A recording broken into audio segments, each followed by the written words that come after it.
I'm actually on my period, and there's nothing more that I love to do when I'm on my period than have a little bit of a cheeky rant.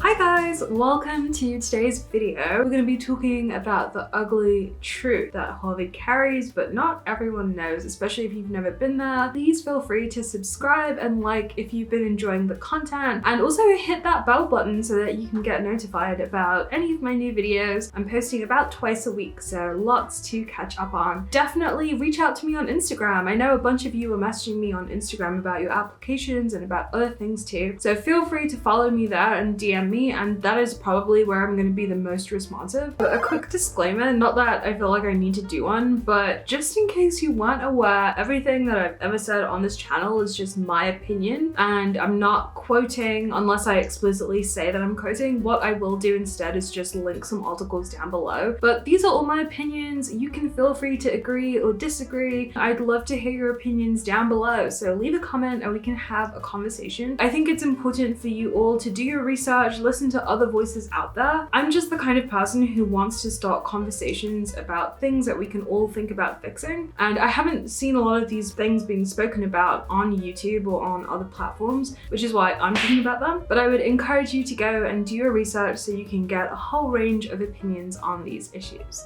Anyways, first things first is mental health. If you thought you were gonna get a video from me without me once mentioning mental health, then you thought wrong. But Harvard is so bad with mental health. Now, I will say that in the span of the last 20 years, they've been making incremental changes that have definitely helped the situation a little bit. But at the end of the day, the sheer amount of work that it takes for you to just get through Harvard, get into the classes, get into the extracurriculars, get into the school for the first step, and all of these other things, there's so much pressure on you to be doing more and more because you can't afford not to. Otherwise, you won't exist at Harvard. You have to apply to some of these courses. You have to apply to these extracurriculars, and there's just always a lot to be doing, so it's very stressful. And the thing about this is that obviously university is stressful. Anywhere you go to college, you're gonna be stressed out, it's gonna be hard, it's not supposed to be a walk in the park. But at the same time, elite schools like Harvard really do embody a toxic culture of celebrating, I feel, this stress. Everyone is stressed out. Everyone that I know who went to Harvard cannot deny that in some way their mental health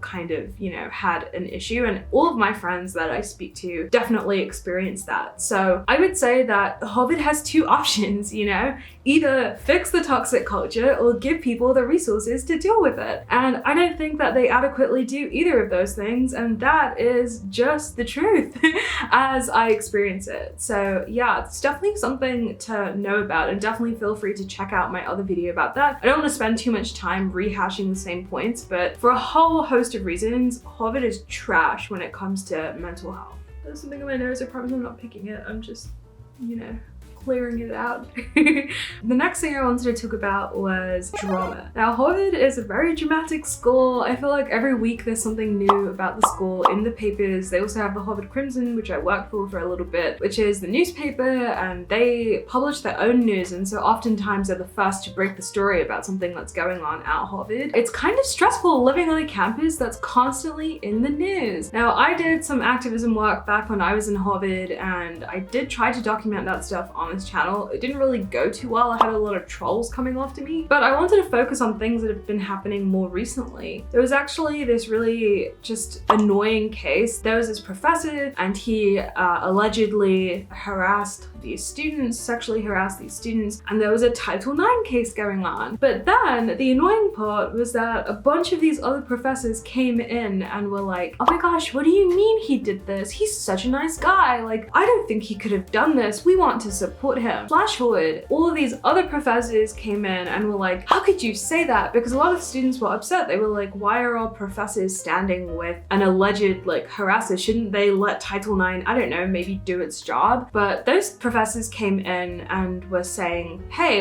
it's not really our job to make a judgment on this matter. What we can do is call for better protections of our students so that, everything works out in the end. And then those other professors ended up saying, oh my gosh, gosh, you know what? I think you're right. And they retracted their statement, all but 3 of them. And this is just a lot of stress. Again, kind of linking back to mental health. It's really stressful. I knew professors on both sides of this debate. And at the end of the day, I was just sitting there thinking, if I were a professor and I spent all day lecturing college kids who aren't the easiest to deal with and doing office hours for them and grading their work and all of these other things, the last thing I would want to do is involve myself in more drama. I would just go home, put my feet up, have a cup of tea, watch something, and probably go to bed early because I'd be exhausted.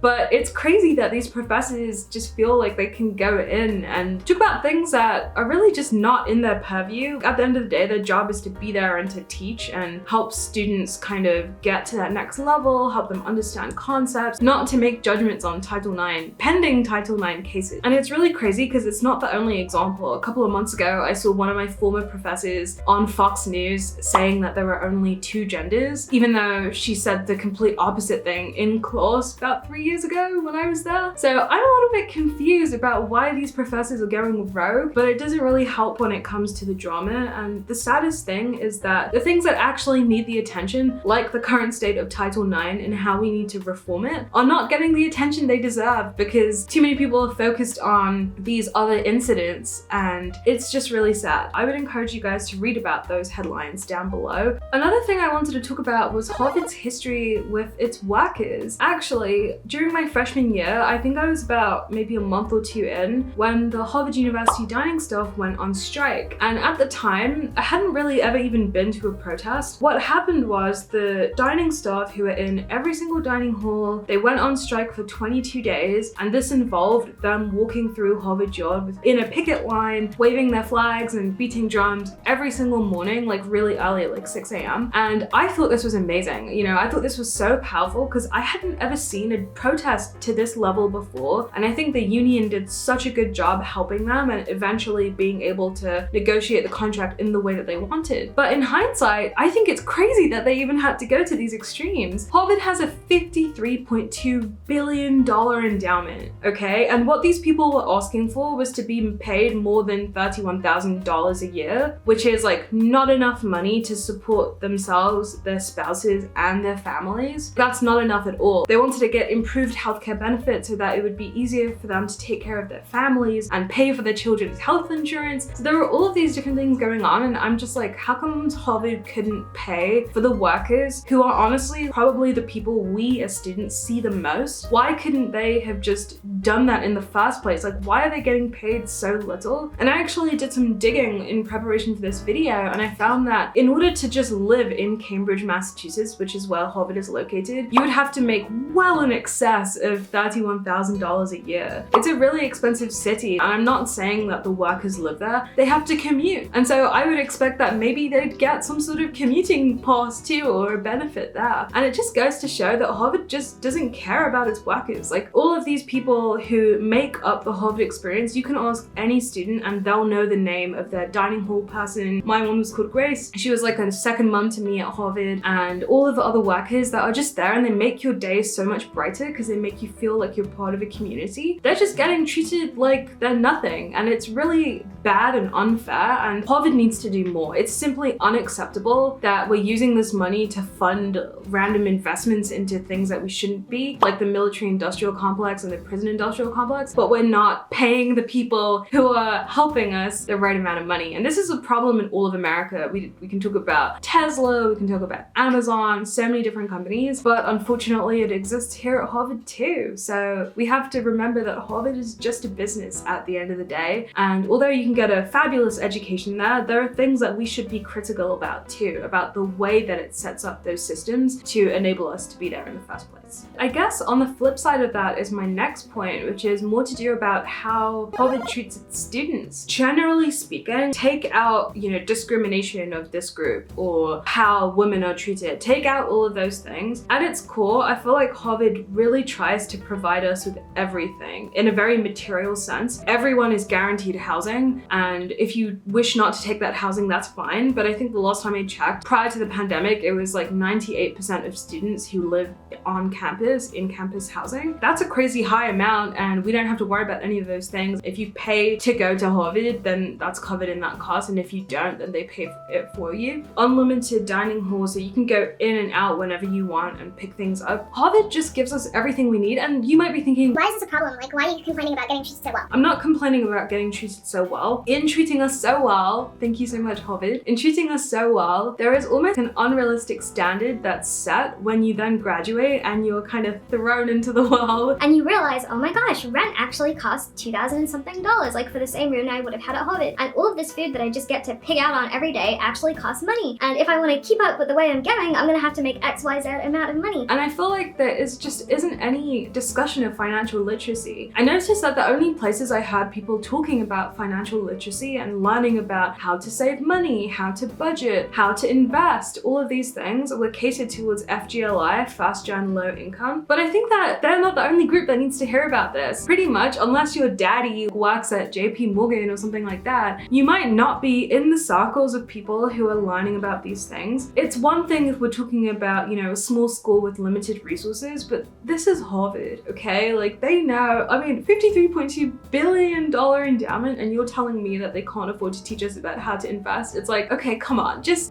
give us a little bit of the knowledge on how to get that coin. That would be really appreciated, or at least how to save the coins that we're getting so that we can put some of it away and not have to be thrown out into the world and realize that. I also think that's kind of why a lot of Harvard students go into jobs that they basically are not really happy in. A lot of people go into consulting, management consulting, finance, and it's almost like a cult at Harvard to go into those kinds of jobs because you can definitely get it, you know? They are competitive, but I feel like it's competitive in terms of which one you go to. So you could go to the best one, which would be like the Harvard of the finance institutions or the Yale of the consulting institutions, but you could definitely get a job in those fields. The problem is that I think a lot of students go into those fields because they feel like they can't do something else. They can't do the thing that they really want to because they can't afford to. For example, being a filmmaker, as I am, is not a very well-paying job, you know, especially now that I am no one in the industry. So I don't really make money on any of the films. I lose money on the films that I make because I'm investing in them and I'm financing them, and I have to do different gigs to get myself, you know, food at the end of the day and pay my rent. And when it comes to these other jobs, they tend to pay a lot more, but they also suck the life out of you. From the friends that I have who work in those institutions, it seems like they don't get a lot of time off. They're not treated properly in the sense that their hours are literally 4 or 5, 6 a.m. in the morning all the way through the night. So it's not the ideal environment for everyone. I'm sure there are people who love it. It's not the ideal environment for everyone. And I wish Harvard did more to kind of, you know, provide other pathways to jobs that weren't just the ones that pay a lot of money, because you can get really successful at other things. And perhaps if we knew a little bit about how to save our money, how to make it stretch, then we wouldn't all feel that we have to fall into the finance and consulting track that a lot of these elite schools really push. But I guess that brings me to the end of today's little video. I just wanted to tell you guys about all of this stuff, and there are so many other things that I could nitpick Harvard about, so definitely just leave your questions down below. I will answer them, or I'll just make another video. Oh my gosh, I almost dropped my phone. Definitely like and subscribe if you enjoyed this content. Is there anything that surprised you? Let me know by commenting down below, and I'll see you guys in the next one.